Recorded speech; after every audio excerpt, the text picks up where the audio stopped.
Testosterone and energy, says Cheyette P. As a review of heart and soil supplements. This one kicks ass, guys. Listen to this. He says, I eat carnivore, meat, water, salt, fruit, honey, and have been doing this for 2 years. I feel amazing. But adding in these organ supplements from heart and soil, I feel like my testosterone is through the roof. I have so much energy and clarity of mind. I've been playing around every month with different combinations. My favorite so far is liver and bone marrow, bone matrix, and mood, memory, and brain. Those three together. Thanks to my wife for finding the carnivore diet 2 years ago. I have reversed aging. WTF. I have less gray hairs on my head, face, and chest. I had a receding hairline that is now grown in. And most importantly, my depression went away 100%. And so many other amazing things I've noticed about myself. It is unbelievable what we can change for the better, just changing what you eat. Thanks to Paul and everyone at Heart and Soil for a clean, effective product and transparency. You guys rock. I would agree with that. The folks at Heart and Soil rock. I'm so proud to have built this company. You can find us at heartandsoil.co.co. Get more organs in your life, either fresh or desiccated. This combination was bone marrow and liver, mood, memory, and brain, and bone matrix for Cheyette. That really helped him rock it and crush it. Again, this is how you reclaim your birthright to radical optimal health, getting organs along with your animal-based diet of organs, meat, fruit, honey, and raw dairy. Heartandsoil.co. That is heartandsoil.co. On today's podcast, did another solo cast, did a shirtless solo cast. And I talked about gut stuff. And I went down the rabbit hole. I just did a full summary of GI stuff, how it goes wrong, what it looks like when it goes wrong, what a healthy gut is, things that cause it to go wrong, specific medical conditions, SIBO, IBS, inflammatory bowel disease, GERD, gastroesophageal reflux disease, gallstones, and how to fix them, and then how to optimize your gut from my perspective. So there's a lot in here. Let this be the most recent, up-to-date, summarized, how to get your gut to kick ass episode. Hope you guys enjoy this one. On to the podcast. This week on the podcast, I want to do a gut episode. I want to talk about all things GI, gastrointestinal related, a gut redux. I want to talk about what a healthy gut and a healthy gut microbiome means, how we define it, what the limitations of our understanding of that are, what can damage our guts, how we go wrong, conditions that involve damaged guts, things like small intestinal bacterial overgrowth, SIBO, inflammatory bowel diseases, Crohn's and ulcerative colitis, IBS, even things like gastroesophageal reflux. I want to talk about all of those. And then at the end, I want to talk about how I think we go about fixing those things in your gut.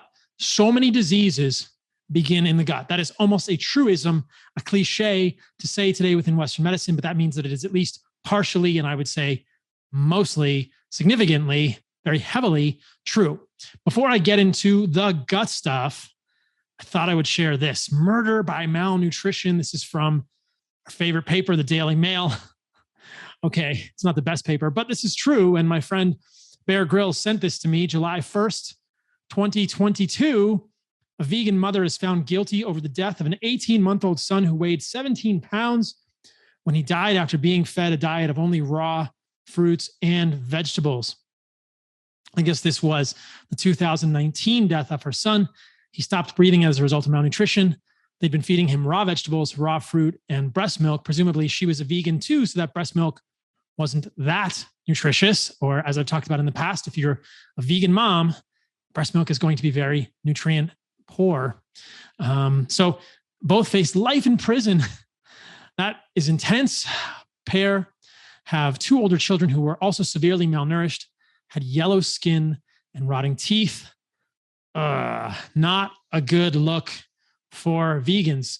I think that I don't like to make this a vegan versus meat eaters type of argument, but I think it is important that we know that no kids have died from eating an animal-based diet. In fact, they just thrive and get really smart and run around. And if we're really strict about what we feed the kids, they become very calm and focused and learn really well, as opposed to what happens when we don't feed kids meat and organs, either fresh or desiccated, like we make it Heart and Soil, and they get severely malnourished. Vegan kids are sort of like vegan cats. just something that is not meant to be and something that is super, super tragic. So I don't know how to feel about that. It's super tragic. And that's why I do the work I do. I want people to understand that meat won't hurt you and it's good for you and it allows you to thrive. It should be the center of your diet along with organs. I also want to give a little bit of a preview to next week's episode, which I believe will be on my blood work. I was recently in the United States. I went to Ohio. I did a little podcast with my friend Roman Atwood. That one should be out, I believe, sometime this weekend. So by the time you guys are listening to this podcast on July the 5th, the podcast with Roman Atwood should be out on his channel. Super fun time with him in Ohio. Got to drive his GTR and do launch mode, 0 to 60 in 2.7, apparently for that car. We probably didn't do it quite that fast because the wheels skidded out a little bit when we tried to do launch mode, when I tried to drive it with launch mode, but definitely got it to over 100 miles an hour on an Idaho back road within maybe 4 seconds or something, really fast. Fun. Anyway, did a podcast with Roman. He's on his own health journey, and then went to Virginia to visit my family. While I was there, I got some blood work. Going to show you guys all that stuff in the very near future and talk about different pieces of it. Most of it I was super stoked about. I'll give you a little teaser. My vitamin D was 75 nanograms per ml with no vitamin D supplementation. May have something to do with living at the equator or very near the equator in Costa Rica. And my LDL cholesterol was 164, which is the lowest I've seen it in a while. My triglycerides were 65 and my HDL was 65. And the kicker, believe me, there's a lot more to be revealed in the blood work episode. My fasting insulin was 2.4 with tons of fruit. I'm probably eating over 200 grams of carbohydrates now from fruit and honey.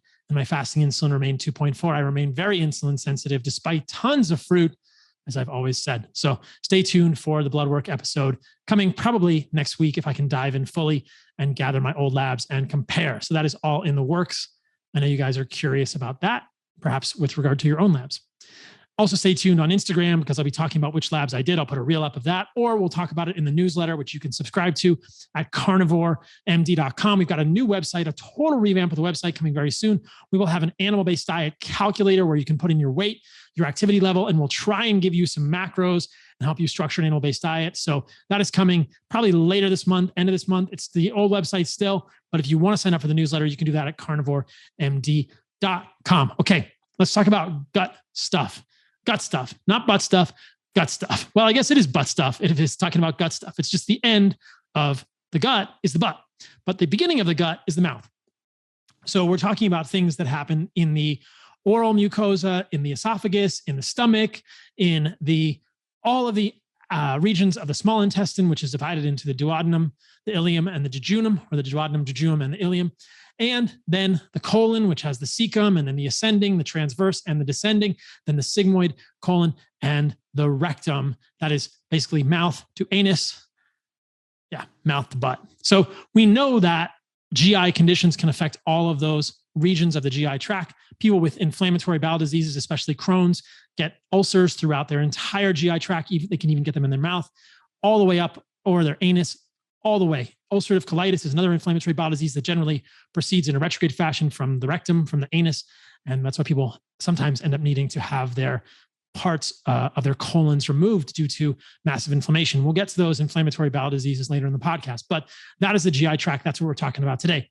So most people, when they talk about the GI tract, they're thinking about the gut proper, meaning the duodenum, the jejunum, the ileum, and then the colon, all of the pieces of the large intestine. So the small intestine, large intestine, maybe the stomach, probably the stomach as well. So what is a healthy gut? I think we can define this symptomatically, or the absence of certain symptoms, and then we can define it in terms of other metrics like alpha diversity, which I'll talk about in a moment. But I think symptomatically is probably the best definition of a healthy gut that we have. We don't really have a great definition of a healthy gut with other objective, more technical metrics like alpha diversity, or we don't really know what a healthy gut microbiome is because there are many healthy populations of people who have very diverse different populations in the gut. And there are thousands of species in the gut.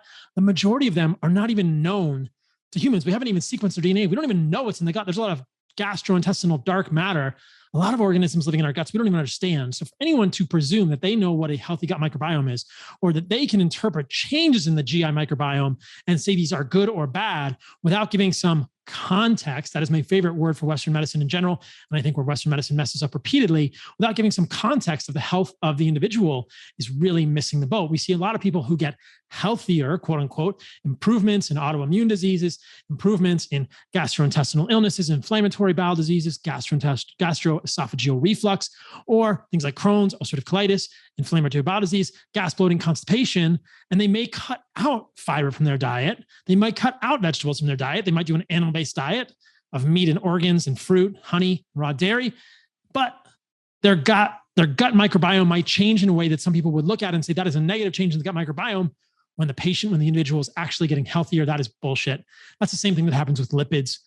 For many people, they become very healthy, they lose weight, they become more insulin sensitive, but because that arbitrary or semi-arbitrary metric of LDL goes up, people say that's not the right thing, but they neglect the context, which is what is happening to the individual. So I think that all definitions of a healthy gut must start with the health of the individual. If you are a healthy individual, that means you are free from mood disorders. Yes, mood swings, depression, anxiety, these can be related to gut. You are free from brain fog. You are free from autoimmune conditions, whether it be skin conditions like eczema, psoriasis. You are free from other autoimmune conditions, Hashimoto's thyroiditis. You're free from rheumatoid arthritis. You're free from all of the autoimmune conditions, including the autoimmune conditions of the gut, inflammatory bowel diseases, Crohn's, ulcerative colitis. I would also argue that irritable bowel syndrome is a type of autoimmune disease of the gut, as is small intestinal bacterial overgrowth, or SIBO, which I will talk about in more detail later. So I think that you also must be free from gastrointestinal reflux disease, GERD, reflux, which is probably the most rampant GI issue facing our populations. Proton pump inhibitors are a symptomatic treatment of that lowers the acid production of the stomach by raising the pH of the stomach. It doesn't actually stop reflux. It just stops you from refluxing acid. You reflux alkaline or more alkaline contents into your esophagus, which means that you have trouble digesting your food because humans, Homo sapiens, have evolved with a very acidic gut. We know this about our history. Where we've come from anthropologically, evolutionarily, is the fact that we have very acidic guts, suggesting we were eating carrion. We were eating rotting things, including meat, mostly meat. We were scavengers. We are protected in some ways by our very acidic stomachs from contaminants in our external environment, which we take into our bodies when we eat. And if you raise the pH of your gut by making it less acid, then you are making yourself more susceptible. And indeed, there are studies which show strong correlations between use of proton pump inhibitors and things like community-acquired pneumonia, even dementia, probably related to nutrient deficiencies that compound long-term, because guess what? You need an acidic stomach, the way your body was designed, to absorb the nutrients in your food. So if you take proton pump inhibitors, or if you take H2 blockers, which is another type of medication that can lower the acid content of your stomach by raising the pH, you are also going to inhibit the absorption, the assimilation of nutrients in your body. That is a big thing. Correct the root cause, my friends. That is what I always say. So you must be free from all of those conditions to have a healthy gut.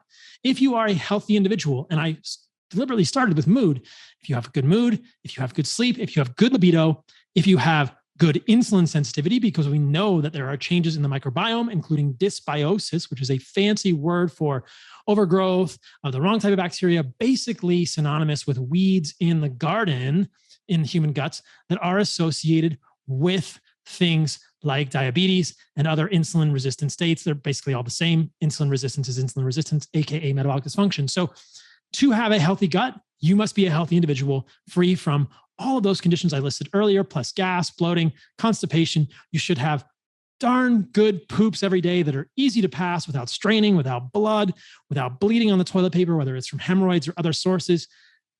You should have a very pleasant experience when you go to take a poop. Your poop should not be excessively stinky. You should not have tons of farts all the time. You shouldn't get gas and bloating after meals that make you want to scurry away and go fart in private. If you do all of those things, then you probably have a healthy gut and you don't need to go digging massively into issues that could be happening in your gut. If you don't have a problem with your gut, don't fix something that's already good. But that, I think, is how we define a healthy gut, symptomatically, more subjectively, with some symptoms to correlate with that. Now, that is not always how Western medicine looks at it. We like to add technical metrics, which I think can be misleading. but it gives us something objective to look at. The most commonly used metric for a quote unquote healthy gut, which has its limitations, is alpha diversity, which is a fancy zoological term for the number of different species within a given ecosystem or niche within an ecosystem. So alpha diversity gets brought up a lot when it comes to fiber, but I think that the main indicators of a healthy gut are how you feel and how you look. And we can basically end the discussion right there if we're making any sort of comparison between a vegan diet and an animal-based diet, because I've never met a vegan who didn't fart massively. I did, certainly when I was a vegan, and that would disqualify them based on at least Carnivore MD's criteria for a healthy gut, because you shouldn't be farting all the time. When I was a vegan, I was a raw vegan for 7 months, guys. I don't do anything lightly. I couldn't even go to a movie theater. In fact, I kind of liked movie theaters because they had the squishy seats and I could fart into the squishy seats for a few hours. And then when I got up, nobody really knew who farted because it all got released from the seat. But if I was in a room with couches that weren't squishy and there wasn't anywhere to fart, I was in trouble because I had a lot of gas when I was a vegan. I think most vegans do, and they've become so diluted in some ways that they celebrate it and say you should be farting a lot. So that is the beginning of that conversation. But all of this is wrapped up in the notion of, how do we get a healthy gut? How do we care for our guts? How do we create the healthiest gut possible? And within most communities, within most nutritional circles now, the answer to that question is more fiber, predominantly more fiber from vegetables. This is where I begin to have significant disagreements with the mainstream pundits in the nutrition space, because I don't think that vegetable fiber is a necessary thing for a healthy gut at all. And think, in fact, conversely, then most vegetable fiber is going to damage your gut and cause issues. People who argue for vegetable fiber as a critical component of a healthy diet for your gut are looking at either alpha diversity, and they're not looking at interventional studies, as I will show you, and they're looking at things like short chain fatty acids and butyrate, which we know are important for the colonic, the end of your gut, the large intestine. The colonic epithelial cells, the colonic enterocytes, use short chain fatty acids like butyrate. Well, as you'll hear in a moment, butyrate isn't exclusive to vegetable fibers. We can make butyrate from fruit fibers. We can probably make butyrate from honey. We can even make short chain fatty acids that appear to have the same effects in the gut as butyrate, like isobutyrate, acetate, propionate, maybe even succinate, from things like protein in our diets. So there are lots of ways that you can make short chain fatty acids in your diet other than vegetable fiber. And I strongly debate and I strongly oppose the notion that vegetable fiber is the key or even necessary or even beneficial for the human gut in any way, shape, or form. So why have we been told for so long that vegetable fiber is the answer? Like so many places where Western medicine and mainstream nutrition has gone wrong, these assertions are based on epidemiology. They're based on observational studies comparing Italian children in the cities to kids in Burkina Faso, which are much more rural. And what they find is that kids in rural areas eat more fiber, but they have a greater alpha diversity in their gut. Well, what we find when we do interventional studies, which must always be done to test the hypotheses generated from observational studies, we can't end at interventional studies like so many nutritional authorities would want us to. We must test them in interventional studies. When we do interventional studies with fiber, what we find is that giving humans more fiber doesn't change the alpha diversity of the human gut, meaning doesn't create more diversity in the gut. But I can't tell you how often I hear parroted the notion that eating the rainbow or eating more diverse plant foods equals a more diverse microbiome, and that is good. But I've never seen a single interventional study to support that notion. I've only seen epidemiology, which is always disproven when we look at interventional studies. So let's look at a couple of those. I've spoken about this study a number of times recently. It's from Justin Sonnenberg's lab at Stanford. And the title of the study is Gut Microbiota, Targeted Diets, Modulate Human Immune Status. Okay. It should have been called Plant Fiber Does Nothing for Alpha Diversity, but Fermented Foods Do. But that isn't what they called it. So if you look here, what they did was they had a 17-week randomized prospective study designed, and they also looked at omics, which is a complex method of looking at the types of bacteria in the gut. And they looked at the microbiome and the host. They did extensive immune profiling, and they looked at the and they found distinct effects of each diet. Well, what diets were they doing? They had a plant-based fiber, a vegan type of diet, or fermented foods. Unfortunately, I couldn't convince Justin to do an animal-based diet. That's a joke. I wasn't in contact with Justin before the study, but I wish he had reached out to me because I would have loved to have seen an animal-based diet arm, maybe even with some kefir. But I suspect, I wouldn't be surprised if their hypothesis was that a plant-based fiber diet was going to be beneficial for the gut microbiota with whatever metrics they were using, alpha diversity, et cetera. What they found was that when they did the studies, the plant fiber-based diet did nothing for the alpha diversity. But alternatively, the high fermented food diet steadily increased microbiota diversity and decreased inflammatory markers. This did not happen at all. High fiber consumers showed increased gut microbiota encoded glycan degrading CAZ enzymes despite stable community diversity. That basically means the alpha diversity didn't change at all when they gave more plant fiber, as I've said many times in the past, but they had more enzymes that degrade plant fiber. Well, no shit. If you eat more plant fiber, your gut is going to adjust and you're going to have more enzymes in there that degrade plant fiber.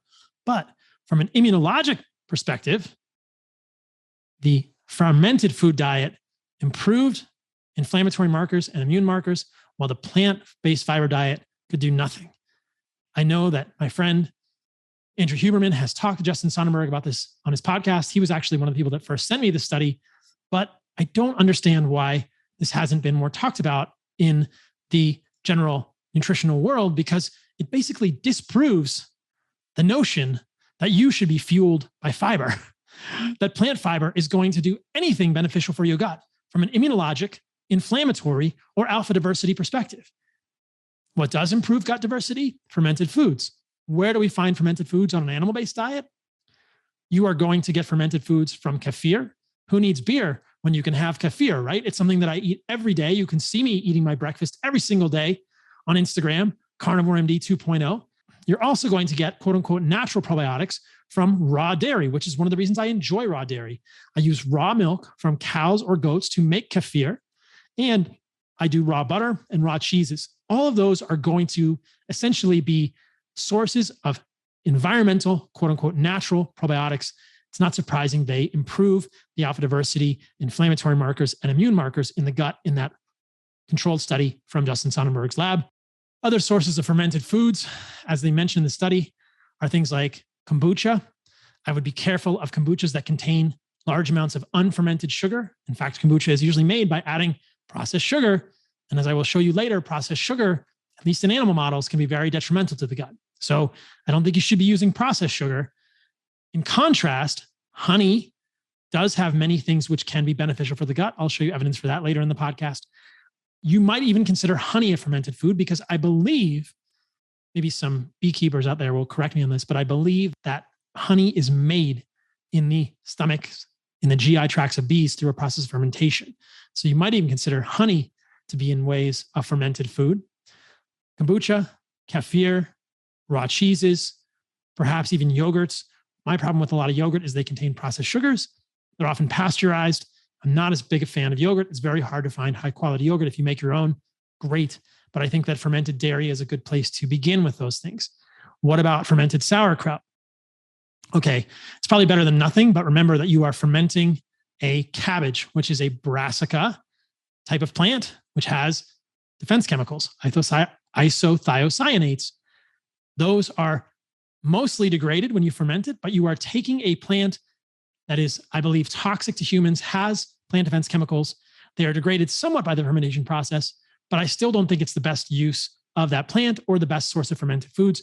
I would rather have an animal food that is fermented than a plant food that is fermented in my diet. I'm not a huge fan of kimchi because it has the capsicum spices.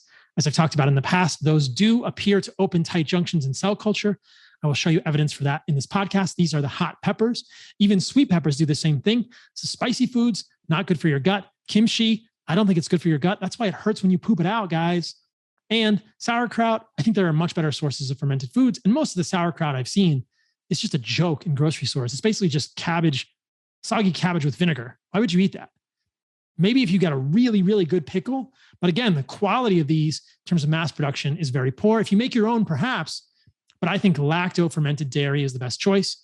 And I suspect most people, many people who have a sensitivity to dairy will do better with raw dairy. In fact, I was talking with a colleague, Stefan Van Vliet, recently. We are going to be collaborating.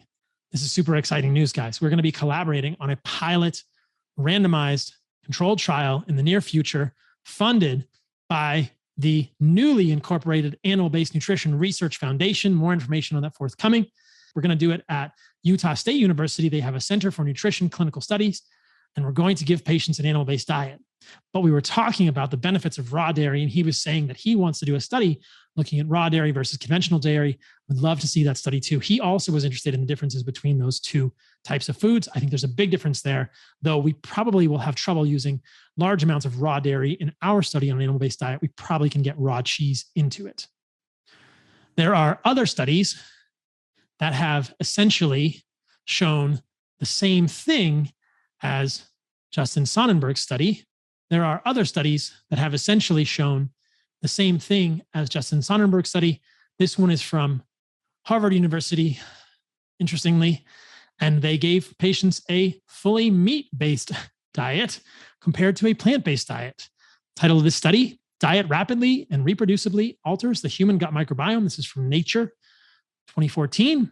What they found in this study was that the alpha diversity did not change at all when patients had zero plant fiber.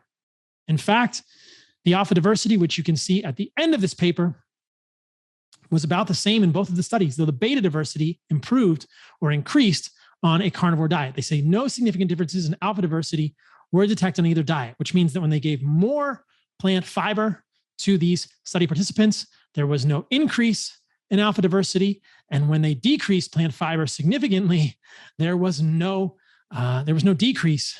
So you can see here's fiber intake on the plant-based diet. It goes up significantly. Here it goes down significantly on the carnivore diet.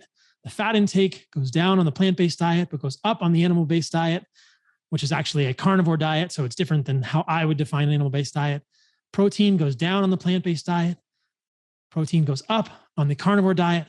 Alpha diversity, essentially no significant change on either of these diets. A plant-based diet did not increase alpha diversity, as so many would claim, and a carnivore diet did not decrease alpha diversity. Carnivore diet did increase beta diversity, which is something that not a lot of people have commented on. But beta diversity is a ratio between regional and local species diversity. It's probably not worth getting that much in the weeds at this point with regard to this study. It's just another one to illustrate the fact that plant-based fiber doesn't give you a very diverse gut. And removing fiber doesn't decrease the diversity of your gut. What does increase the diversity of your gut? Fermented foods. And I would also suggest that you can increase the diversity of your gut by being in nature. This is something that would explain the observations that I expressed earlier. Why do the kids in Burkina Faso, who are in rural areas, have more alpha diversity than the kids in Italy? Well, there's a lot of things that could explain this. Potentially, the kids in Burkina Faso are eating less processed foods. Could sugars and seed oils cause issues with the gut? Yes, as I'll show you later in this podcast. Both processed sugar and seed oils can contribute to dysbiosis, that sort of nebulous term that means overgrowth of the wrong bacteria in the gut, weeds in the garden, essentially, quote unquote. But also, I believe there is a compelling hypothesis around the possibility that being in nature could contribute to more alpha diversity. Things like inhaling compounds from trees, being around dirt that is in the air. These things are real and they affect our microbiomes. We know this, that being in nature can affect your microbiome. So is it possible that we are now dovetailing into something like a hygiene hypothesis, that we are overly cleansed today and that we need to get back into nature more, and that might affect our alpha diversity? Yes. And as I will show you in a moment, we also know that sunlight, specifically UVB type light from the sun, can improve the alpha diversity of your gut. So being outside can probably affect the gut alpha diversity and probably the health of your microbiome, quote unquote, in many different ways. One group of hunter-gatherers, the Hadza, who I visited in Tanzania last year, gets brought up a lot when it comes to microbial diversity. They've been studied multiple times, also by Justin Sonnenberg from Stanford with regard to their gut microbiome. And they appear to have a pretty darn healthy microbiome. This is a paper saying the enterocyte-associated microbiome of Hadza hunter-gatherers. They say compared to Italians, the Hadza enterocyte-associated microbiome was characterized by a greater amount of adhesive microorganisms with pathogenic potential, such as proteobacteria, Enterococcus, Clostridium, Sarsinia, Erysipelotrichiaceae. But as is so often understood or misunderstood, the context here is that the Hadza have very healthy guts. They don't have inflammatory bowel disease. They don't have irritable bowel syndrome. They don't have lots of gas. I was around them for a long time. I never heard a single Hadza fart. They don't have lots of colon cancer as far as we can tell. And they have a very diverse gut. But this is a great illustration of the fact that in the face of what you might call clinical extreme health, researchers are trying to overstep their bounds, in my opinion. They're trying to say, we believe these bacteria are harmful for humans. The Hadza seem to have these bacteria. Therefore, this is a problem. They say this is a pathogenic potential organisms, except as I was hinting at earlier in the podcast, many of these organisms do not appear to be pathogenic in this context. So I think that our understanding of the microbiome is in its infancy at best, and we should not be too quick to classify a gut microbiome based on certain organisms. The paper from Harvard that I mentioned a minute ago, the researchers made the same sort of assumptions or the same sort of conclusions in that they said, oh, many of the species that arose in the meat-based diet are pathogenic, ruminococcus, things like this, bile-tolerant organisms. Well, guess what? If you eat more plants, you're going to have more bacteria in your gut that digest plants. If you eat more meat, you're going to have more bacteria in your gut that are bile tolerant. Just because there are some conditions of inflammation where we see bile tolerant organisms doesn't mean that having bile tolerant organisms is a bad thing for the human gut. This, I believe, is where Western medicine goes wrong over and over and over. Look at this paper on the gut microbiome of Hadza hunter-gatherers from Nature Communications. They say the Hadza don't have bifidobacterium. Oh my goodness, what are we going to do? This is a bacteria that we all know is super healthy for humans, but the Hadza don't even have it. Well, they apparently don't need it. In microbial composition between the sexes that probably reflect sexual division of labor. Furthermore, enrichment in Prevotella, Treponema, and unclassified Bacteroidetes, as well as peculiar arrangement of Clostridialis taxa, may enhance the Hadza's ability to digest and extract valuable nutrition from fibrous plant foods, maybe, or it could have to do with the fact that they're in the wild and they're eating a lot of meat, they're eating a lot of organs, and at least when I was there, they didn't eat a lot of fibrous plant foods at all. So I find this to be very interesting that there are lots of researchers who look at the Hadza with a, quote, healthy gut because they have a lot of alpha diversity and try to read the tea leaves, as it were, and make assumptions about their gut microbiome. Here's the paper from Justin Sonnenberg, who notes that there is seasonal cycling in the gut microbiome of Hadza hunter-gatherers from Tanzania. Of course there is. The Hadza's food changes. You can see here, they say, the Hadza's activities are largely based around food acquisition. They are affected by local environment and are subject to two distinct seasons. Wet season from November to April and the dry from May to October. I was there in February, so I was there in the dry season. They go on to say berry foraging, honey consumption are more frequent during the wet season. Well, when I was there in the dry season, I saw a lot of honey consumption and a lot of berry consumption. Whereas hunting is most successful during the dry season, the authors continue. Consumers of consumption of fiber-rich tubers and baobab occurs year-round. That I would not disagree with, but I will tell you that when I was with the Hadza, the men wanted nothing to do with those fiber-rich tubers. They were happy to show us where the women were digging the tubers, but they were having nothing to do with it. They didn't want to eat them. They were willing to let us try them in front of them, but the men wanted nothing to do with those fiber-rich tubers when we were there. The baobab was a fruit, which didn't seem terribly fibrous to me. And we saw them eat none of the baobab seeds, something that I think they only eat when they are starving. So as so many researchers have, I believe, erred in this case, I'm not sure if Justin Sonnenberg or anyone from his lab actually visited them. I suppose they had to visit them to get the stool samples, but I'm not sure they really observed the Hadza, because when I was there, they didn't eat any significant sources of fiber.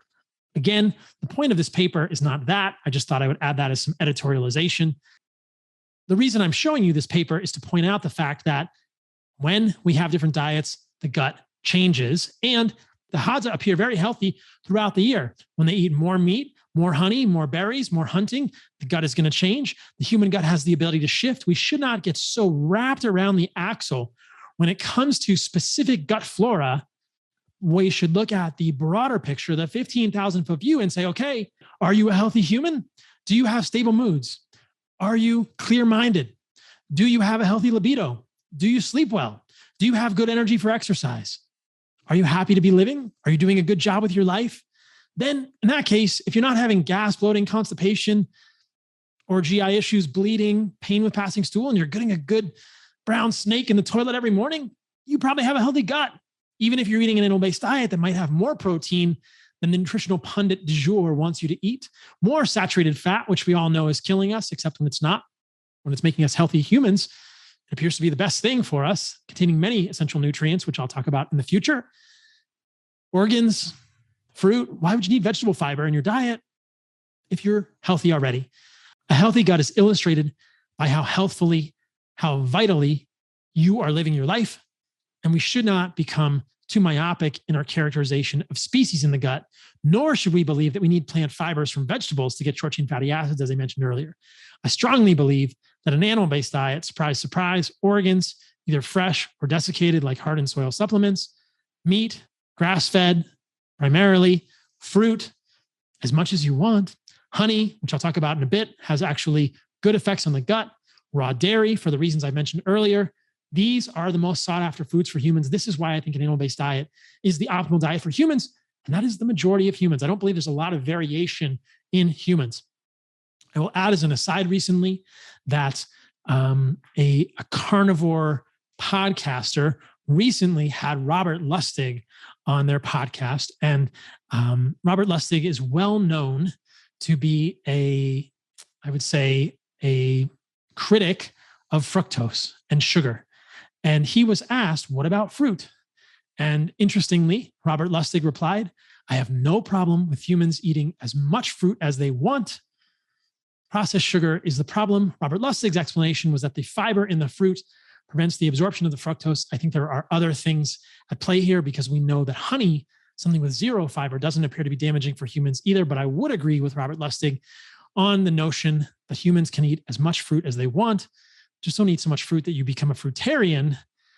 Make sure you get your meat and organs first. But I found it very interesting that one of the main voices who has spoken out against fructose, he's published papers with titles like Fructose is Alcohol Without the Buzz, is totally in favor of humans eating as much fruit as possible. I'm glad that he was on that podcast and could give some insight into the benefits of fruit to what may be a more dogmatic carnivore community. I think so many in the community get locked into a paradigm where they will not incorporate carbohydrates into their diet and they suffer because of it. I know, I was there. So I want to dive into a little bit of science here. In fact, a lot of science here. I've got a good number of articles I want to share with you guys, but I don't want this podcast to go too long. So I want to talk about what damages the gut, share some literature that I think supports my concerns for that, and then talk about certain conditions. And then I will talk about how I think we reverse that and how we can heal our guts, and then give ourselves a foundation to become freaking awesome, radical humans. There are many things that damage the gut. I think that plant foods, predominantly vegetables, can contain many defense chemicals like lectins, carbohydrate binding proteins, which can be very damaging to the gut. One of the canonical lectins is gluten, which I'll talk about in a moment. I think this is problematic for both celiacs and non-celiacs, though I've been criticized online for showing papers which show inflammation in the guts of celiac disease patients when they are exposed to lectins. In a moment, I will share papers that suggest that there are inflammatory issues for those with non-celiac gluten sensitivity when exposed to gluten as well. And I think it's important to understand that gluten is just one lectin of a family of lectins that is quite broad. Lectins are predominantly found in seeds, seeds being seeds, nuts, grains, and beans. And these lectins appear to damage the gut, something that has not been talked about a whole lot, but I think is often overlooked in terms of things that could be potentially harming our guts.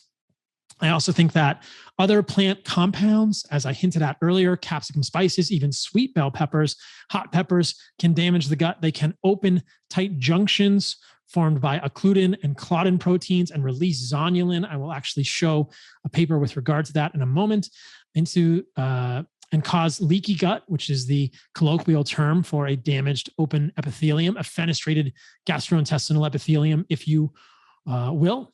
I think that toxins in the environment can probably damage the gut. Things like glyphosate and pesticides, which appear to be in nearly goddamn everything these days.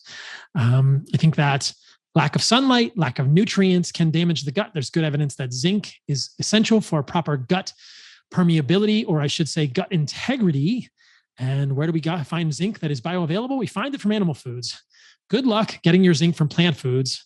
Vegans would try to eat a ton of pumpkin seeds, but most of that zinc is going to be bound by phytates, by oxalates, and as I've shown in the past, it is very, very poorly bioavailable. Antibiotics can damage the gut, leading to dysbiosis. We know that different types of bacteria can also signal to the gut to open gap junctions and cause leaky gut, fenestrated gut epithelium. I have concerns that artificial sweeteners, including stevia and stevia derivatives, can damage the gut. And it's clear that things like seed oils and processed sugars can also damage the gut. So the cards are stacked against us, my friends. Let's start with this paper. Non-celiac gluten sensitivity triggers gut dysbiosis, neuroinflammation, gut-brain axis dysfunction, and vulnerability for dementia. That's a bad crew. That is a motley crew. I do not think humans should mess with gluten, even if you are not formally celiac. They go on to say in the abstract, dysbiosis in non-celiac gluten sensitivity causes gut inflammation, diarrhea, constipation, visceral hypersensitivity. That's hypersensitivity in the viscera, the gut region, abdominal pain, a dysfunctional metabolic state. We've heard about that a lot. And peripheral immune and neuroimmune communication, not good. You don't want your peripheral immune system communicating with your neuroimmune system because that leads to neuroinflammation. Thus, immune-mediated gut and extra gut dysfunction due to gluten sensitivity with comorbid diarrhea may last for decades. A significant proportion of non-celiac gluten sensitivity patients may chronically consume alcohol, non-steroidal anti-inflammatory drugs, and a fatty diet, I would say a seed oil or a processed sugar diet, as well as suffer from various comorbid disorders. They go on to say, therapeutic measures include probiotics, vagus nerve, blah, blah, blah, blah, blah. Why not just get rid of the goddamn gluten? So I'm not a fan of gluten for anyone. That is such an important point that I will repeat it. I am not a fan of gluten for any human. I believe there's a good amount of evidence that gluten, the lectin, and one of its components, gliadin, do induce the release of zonulin in intestinal epithelial cells, in vitro and in vivo. Activation of the zonulin pathway by protein kinase C mediated cytoskeleton reorganization and tight junction opening, aka leaky gut, leads to a rapid increase in intestinal permeability. That's a bad thing, guys. And I think that there is enough evidence to suggest that this happens in everyone by having gluten and its fragments gliadin mimic pathogen-associated and damage-associated molecular patterns, PAMPs and DAMPs of bacteria, that it leads to a danger signal in the gut and your gap junctions open, along with other lectins. But predominantly gluten is what I'm talking about right now. Consider this paper as well, regulation of tight junction permeability by intestinal bacteria and dietary components. Intestinal bacteria can open tight junctions when they become dysbiotic or overgrown. What causes dysbiosis? Lectins do. I'll show you papers with that in a moment. But various dietary components are also known to regulate epithelial permeability by modifying expression and localization of tight junction proteins. This is an interesting graphic for those who are watching of a tight junction. There is a blown up picture of these epithelial tight junctions from the gut with the occludin, the claudin protein, the JAM family of proteins, a paracellular space, zonulin being there intracellularly. And if you go on in this paper, in celiac disease, pathogenesis is induced by gliadin, a glycoprotein present in wheat. Ex vivo human intestinal samples from celiac patients in remission also showed zonulin released when exposed to gliadin, meaning that if you have celiac disease, even if you're in remission, you're going to get zonulin release when you're exposed to gliadin. I believe there's also good evidence that many humans will release zonulin, if not all humans, when they are exposed to gluten, even if they are not celiac. This is the non-celiac gluten sensitivity. Most food components have not been studied. However, in screening of vegetable extract, an extract of sweet pepper, that is probably red and green bell peppers, was found to increase intestinal permeability, which the authors describe as a decrease in TEER, that is trans-epithelial resistance, electrical resistance. This is in cell culture specifically. In another study, Solanaceae spices, I've talked about these in the past. These are nightshades, such as cayenne pepper, paprika, were found to cause an immediate decrease in the trans-epithelial electrical resistance in vitro in the ileocecal adenocarcinoma cell line. In the case of paprika, this was accompanied by an increase in small molecule permeability and aberrant staining of zonulin 1. Paprika causing leaky gut in cell culture models. That's not a good thing, guys. This is why I'm not a fan of Solanaceae, why I'm not a fan of nightshade spices, nightshade foods. In a more recent screening of over 300 food extracts, things that a lot of humans don't eat, galangal, marigold, hops, also decreased trans-epithelial electrical gradient, but not many foods have been studied in this way, but foods do this in the human gut, and that is a problem. Here they note trace elements such as zinc may also assist with the maintenance of intestinal barrier integrity. I mentioned that earlier. Where do you get your zinc from? You probably get it from animal foods. That's where you should be getting it from. Let's go a little deeper into the lectin rabbit hole. It's an interesting paper from 1988. Bacteria lectin interactions in the phytohemagglutinin-induced bacterial overgrowth small intestinal model. So PHA is the lectin found in red kidney beans. They say that there are bacterial overgrowth happens in the small bowel of the rat when they give them PHA. And what they say in this paper, there was no specific association between lectins and the bacteria, but what appeared to happen was that the mucosal surface changed when the phytohemagglutinins were administered, leading to contact between intestinal bacteria and the epithelium, which led to inflammation. So I think that the compelling hypothesis here is that these phytohemagglutinins from red kidney beans, these lectins in plants, perhaps more broadly, may damage or cause issues in the mucosal producing cells, the goblet cells of the gut, and they may decrease the mucosal layer of the gut. They do appear to lead to this induced overgrowth of the small intestine and inflammation. And so I don't think there's something we should be putting in our guts. There's also good evidence that other lectins, like potato lectin, I know many of you love your potatoes, but I see things like this and I just can't get behind white potatoes. Potato lectin activates basophils and mast cells, two components of the immune system, in atopic subjects, which are subjects with atopy. Generally, conditions like asthma and eczema are considered to be atopic. I happen to be one of these individuals. And they do this by interacting with the core chitobios of cell-bound nonspecific immunoglobulin E.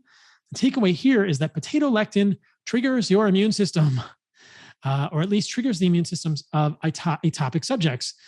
One of the things that I think is important to consider about my perspectives that may be lost in a lot of what I do is the notion that if you are thriving, if you are truly kicking ass, why change anything about your diet? Most of what I do is for those of you who are still suffering, despite what you believe are all of the stops being pulled out in your healthy diet, but you may still be eating things like tomato, red kidney beans, potatoes, things with lectins. You may still be eating sourdough bread, which has gluten, even though it's fermented, and you're suffering. These are the pieces of information for you guys, for the people that are continuing to suffer with those conditions. If you're thriving, why change anything? This may not apply to you, though I think that most of us could be better in many of these conditions. Dietary emulsifier induced low-grade inflammation promotes colon carcinogenesis. Yet another thing that I believe can cause issues in the human gut. What are dietary emulsifiers? The biggest one is carrageenan. They studied carboxymethylcellulose, polysorbate 80, but there have been other studies with carrageenan that show similar inflammation in the gut of both humans and animal models. What is carrageenan in? Well, carrageenan is a long sulfated polysaccharide found in algae. Yet another reason I'm not a fan of eating lots of algae, things like sea moss are full of carrageenan, but you also find carrageenan in many nut milks, many fake milks, many products that are meant to be thickened. A lot of yogurts have carrageenan. Read the labels, guys. In fact, better. Why are you eating foods with labels? Seriously, why are you eating foods with labels? The next couple of studies will probably be not surprising to many of you. The title of this article is a high glucose or fructose diet caused changes of the gut microbiota and metabolic disorders in mice without body weight change.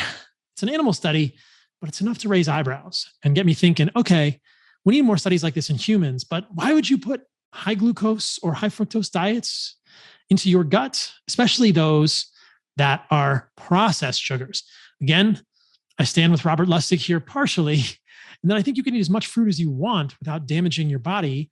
As I hinted at the beginning of the podcast, I'm not very metabolically damaged eating 200 grams of carbohydrates from honey and sugar every day with an insulin of 2.4 that is fasting, but processed sugar would be a different story. I don't think I really want to volunteer for this experiment, but it would be interesting to see if someone could eat 200 grams of processed sugar a day and maintain the same, I suppose, metabolomics from their microbiome and insulin sensitivity that I'm demonstrating with 200 grams of carbohydrates from organic fruit and glyphosate-free honey. But nevertheless, consider that study and consider this one, which I think is very striking with regard to seed oils. Title of this study is Fish oil, which is an omega-3 predominant oil, attenuates omega-6 polyunsaturated fatty acid induced dysbiosis and infectious colitis. But the fish oil impairs lipopolysaccharide dephosphorylation activity, causing sepsis. The point of showing this study is to illustrate that in animal models, you can induce dysbiosis and infectious colitis by giving animals omega-6 polyunsaturated fatty acids. And you can partially rescue that with fish oil, but then fish oil caused other problems like sepsis. So I'm not a fan of excess fish oil, but I'm definitely not a fan of excess omega-6 polyunsaturated fatty acids. Things like linoleic acid, which is the mortal enemy, causes dysbiosis. So just one study, I can't go into tons of studies in this podcast without it being 3 hours long.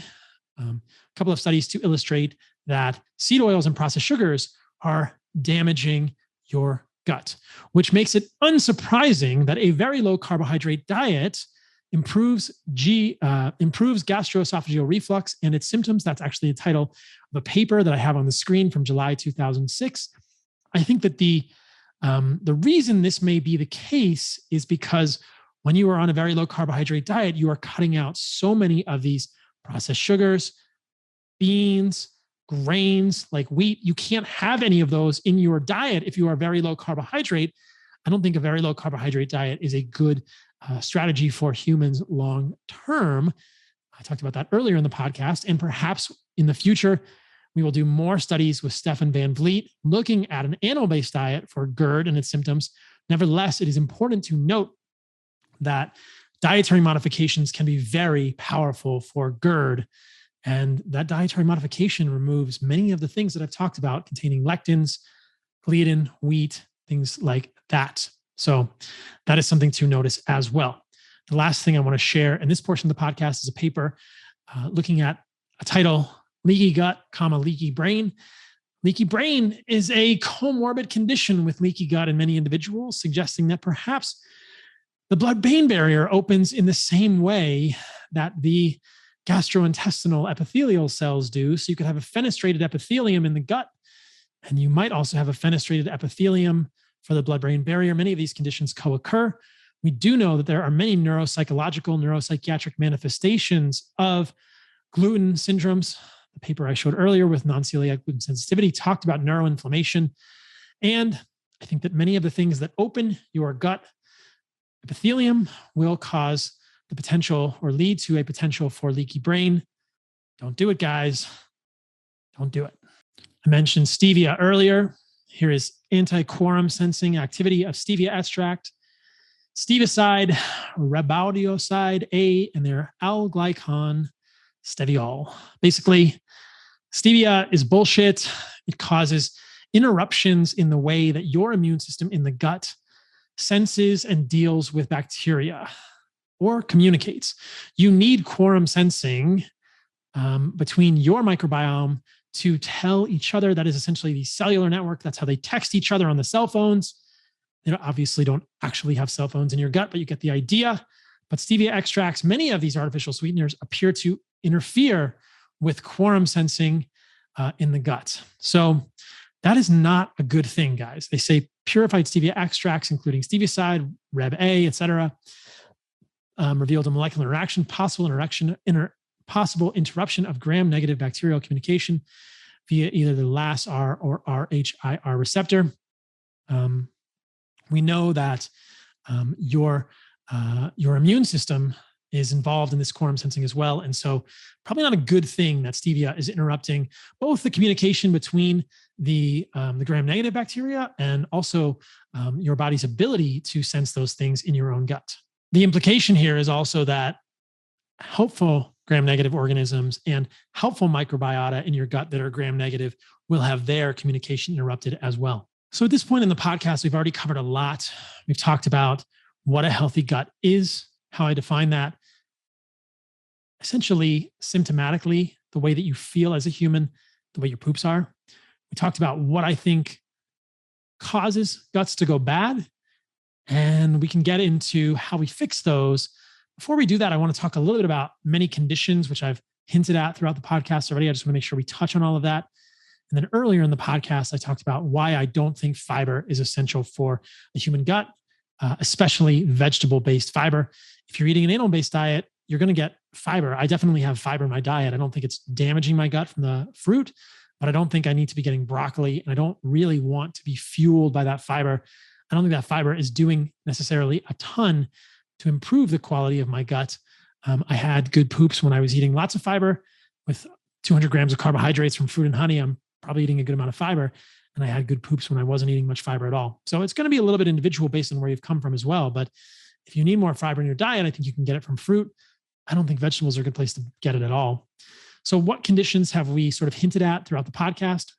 We talked a little bit about SIBO, small intestinal bacterial overgrowth. This is really a misnomer. A lot of jejunal aspirates don't show that there's overgrowth or higher populations of bacteria in the jejunum. As you go up the small intestine, canonically, populations of bacteria are meant to decrease. And small intestinal bacterial overgrowth is the colloquial notion that you have bacteria increasing in numbers too far up the small intestine. What we actually see is dysbiosis, the wrong type of bacteria, or weeds in the garden. And I think that primarily is a motility issue for people. Many people are prescribed medications like rifaximin, which are antibiotics, which have efficacy temporarily by killing off some of the bacteria in the small intestine, but the bacteria inevitably come back. These are not treating the root cause. I think these are very poor ways of treating SIBO. I think the way that we treat SIBO is by getting to the root cause. No one fully understands the root cause, but my impression here is this is an autoimmune condition. That SIBO is an autoimmune attack on the myenteric plexus, which is responsible for the migrating motor complex of your gut. And then what causes autoimmune disease in general? I think it has a lot to do with the foods that we select. Obviously, get rid of seed oils and processed sugars start.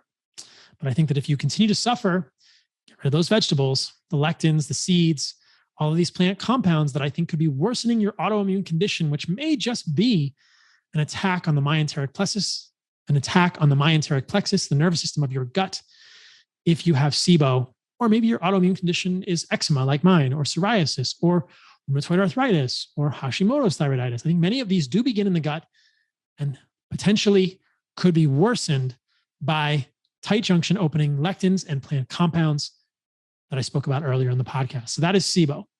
I think it is treated very incorrectly by most of Western medicine and most of functional medicine today. We also can think about irritable bowel syndrome. If I had a nickel for every time someone told me their irritable bowel syndrome had gone away completely or gotten significantly better on an animal-based diet, I'd have a lot of nickels. I have a lot of nickels, guys. If you or someone you know has irritable bowel syndrome, either constipation or diarrhea predominant, try an animal-based diet.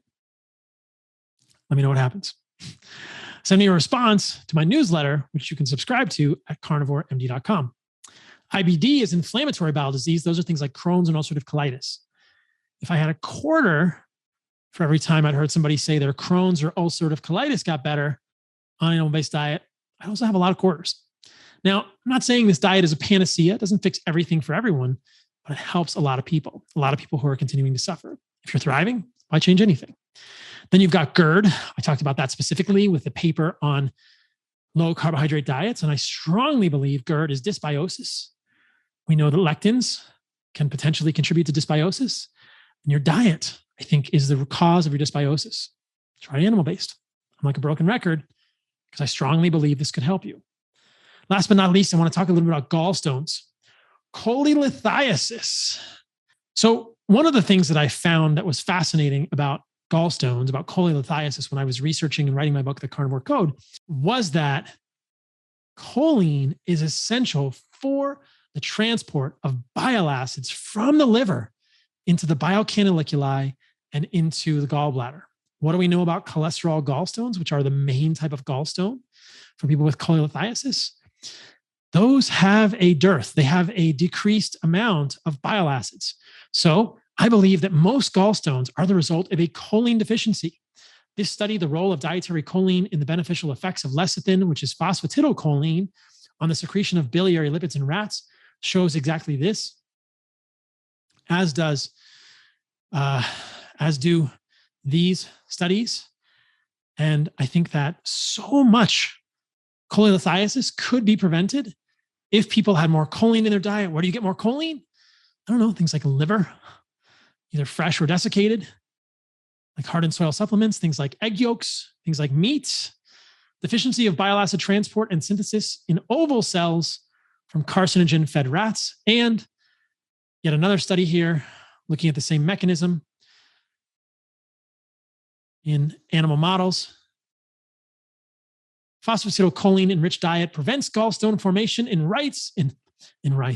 Phosphatidylcholine-enriched diet prevents gallstone formation in mice susceptible to cholelithiasis. How many thousands of gallbladders are taken out prematurely in this country every year because patients are not counseled on improving the amount of choline in their diet? This is a travesty, guys. This pisses me off. I worked with a lot of general surgeons during my PA school, during my time as a PA, during my medical school, during my residency, during all of my medical training and experience in hospitals. And those general surgeons are generally awesome people who love to take out gallbladders. And I think many of them do it prematurely.